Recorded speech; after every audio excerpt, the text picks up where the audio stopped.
YouTube, and welcome to another episode of the Movie Zone, starring me, your host, Jonathan Doncel, aka the Dr. Movies, and today I'm going to be talking about the one, the only, the greatest spy who ever lived, James Bond's new adventure, Spectre, starring your Daniel Craig. So, let's talk about it, shall we?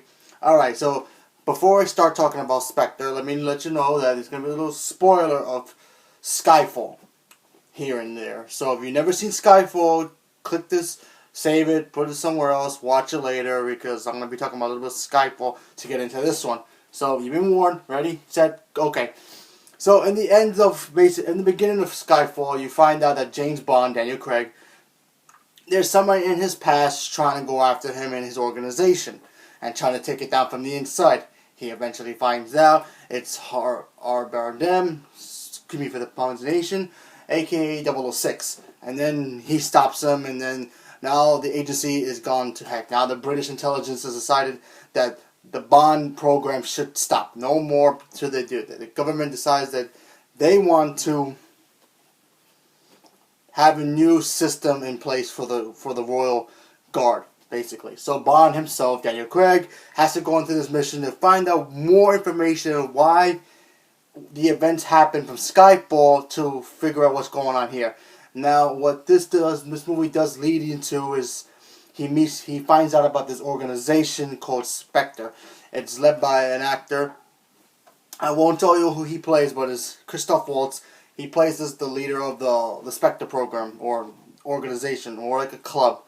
And Bond must figure out who he is, why he's doing what he's doing, because basically, if you really look at this movie, it's basically Mission Impossible 5, Ghost Protocol, but Bond. It's basically the same thing. And Mission Impossible 5 that came out this summer, Ethan Hunt is being targeted by another organization that is kind of like them in the same way, but, trying to stop him. Same thing here, but a little bit different. Now, Bond is the one who's got to go find out what he's up to and who he is. So there's that. And then he finds out about a new Bond girl played by Monica Bellucci. He's got to find her and protect her because the organization wants to kill her for some strange reason. But I know the truth. I don't want to spoil it for anybody. So that's basically the movie. So is this movie any good than Skyfall or the other movies? No, it's not. It's good, but it has its moments where it's good and it's bad. Let me start with the good. Meaning, it's still a Bond film. Daniel Craig, by far, is the best Bond. Now, I grew up, I never really know who Bond was when I was a kid growing up, but when I started watching the Bond films, I had Pierce Brosnan. He was my Bond. I grew up with his films, and then I started watching Daniel Craig. And I think still to this day, and then I went back and watched the other Bonds too, I still contend Daniel Craig is the best Bond.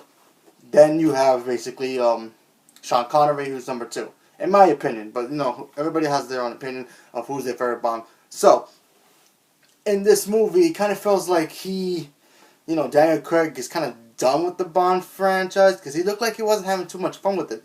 He's done 4 already with the other ones, so this is 4 together.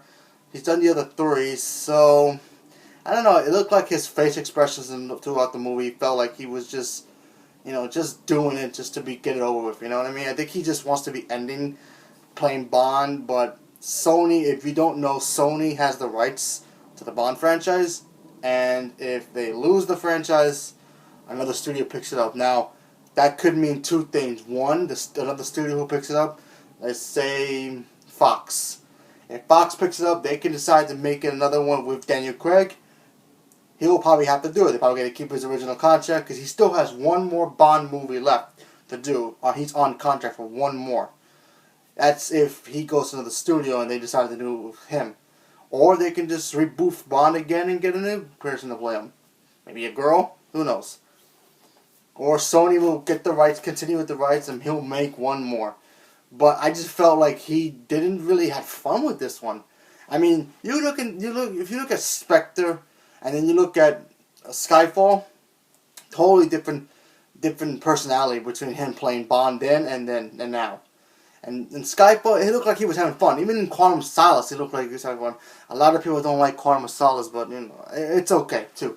But here, I just felt like The story was kind of slow, and usually a Bond movie, it's like action, story, action, story, action, story. This was more like story, story, story, action, action, story, story, story. It just kept dragging on and on about what the plot was. You know, it took people a while to figure out the plot. But at the end of the movie, you basically either you know the ending of the movie already, or you don't, and then people are still scratching their heads about it. I just felt like because in the other movies, I knew right away. Oh, where's this scene going? Where's this plot taking Bond to? So you know, I don't know. Those Bonds were good. Here, I just felt like the story was kind of butchered a little bit. I don't know what it was. I mean, also the villains in this movie were okay. I mean, usually a Bond villain's supposed to be awesome. I mean, Javier Bardem was one of the best villains who ever played a Bond villain in Skyfall. He was great. He was menacing. He had a plan that made sense, and then you see him a lot. In this one, Christoph Waltz, he's a great actor. I like him in anything he does. But I felt like they just used him just because he was a big star. So they needed another big star to play opposite of Daniel Craig. So, I mean, he was only in the movie for like maybe 3 or 4 scenes. And then most of the rest of the movie, he was either on the phone or he was in the shadows and you don't really see his face until you really see his face. But then when you find out who he's playing, then you're like, wow. It's cool and all, but it's just like not executed right. And then you have Dave Bautista. Very good guy. He's a former WWE superstar and wrestler. He comes to movies, he's not like in the level of The Rock yet where he's so good, he's going to be awesome in anything. And I just, he was great as, Drax the Destroyer in Guardians. He's always going to be that. But I felt that they used him kind of badly. He only had like 2 lines in the movie. He was menacing enough, he had a fight scene. You know how when Bond fights a villain henchman, he usually has a little problem with them? I mean, no. This time, he fought Dave Bautista, and it looked like Bautista was almost about to kill him in a couple of scenes. But here, he was just there, and after, 2 scenes or 3 scenes later, he's done. It was just a waste. I mean, I wish he had more screen time, or even said some more things. He hardly said anything in the movie. But what can he do? I mean, and also Monica Bellucci, who plays the new Bond girl, she was good. At least she kicked some ass a little bit, and she felt like she was the one who kind of grounds Bond in this movie. Because, Bond's been doing this for years, and she's the one who's telling him, oh, you shouldn't be doing this, blah, blah, blah, blah. But, she was good. I liked her in the movie. But, yeah, I just felt this movie was, 50-50 for me, I mean? It's not the best Bond movie. It's not this level of Skyfall. It's not even the level of, I say, Quantum of Solace. And I say that with a good intent. Quantum of Solace has its bad stuff too, but at least it had a good pace. This one the pace was kind of sloppy. It was, it was a cradle of back and forth, It tipped more down than up for me, in my opinion. But, I mean, I still had fun with this movie. It was a good movie. Good popcorn, having fun for the fall. Because a lot of movies are not coming out until what comes out. And everybody's going to be excited for that. And you got Hunger Games coming out. And, it was fun. It was a fun movie, but, I just wish it was a little bit better. Because I'm also disappointed. Because usually a Bond movie doesn't really disappoint you with so many certain scenes. It just felt, I don't know. I can't really explain it. I mean, you have to watch it to really see for yourself. But I don't know. It's all about opinion here. So, I liked the movie. It wasn't the best Bond, but I still had fun with it. Has its problems, of course, but you know what? I'm just glad that he did this Bond, and I hope he does one more, because I think he can, and if he didn't do it, I'm just going to clap it up for Daniel Craig, because he was by far the best Bond we have. So then, if he's done with this franchise, then we can move on, say thank you, and look forward to the next Bond, and hopefully the next Bond will be just as good as him, or, a little bit closer. He doesn't have to be better than him, because I don't think a lot of, actors out there could be better than him. It's just going to be hard, because Daniel Craig has played the Bond role so well, it's just going to be hard to do it. But we have to wait and see. So, what I'm gonna give this movie, you may think is bad, but it's not bad at all. This is a solid grade. I'm gonna give it. Remember, my scale is from 1 to 10, so what I'm gonna give it right now, don't go in the comments and be like, "Whoa, you said in your video you liked this movie, but you really gave it this grade." Relax. This is a good grade. The way I rank my movies, this is how I rank good movies. I'm giving this movie a 6. It's still a good movie. It just has its problems that I felt could have been handled better. Doesn't mean I hated this movie. I'm lying to you. No. 6 and up are awesome movies. That's how I rank my movies. When you go 6 and up, that means that they're good. When they go 5 below, then, they suck. This is a solid 6. This is right in the middle between 1 and 10. So right there. This gets a 6. I know that's a strange way to give a Bond movie, but what can you do?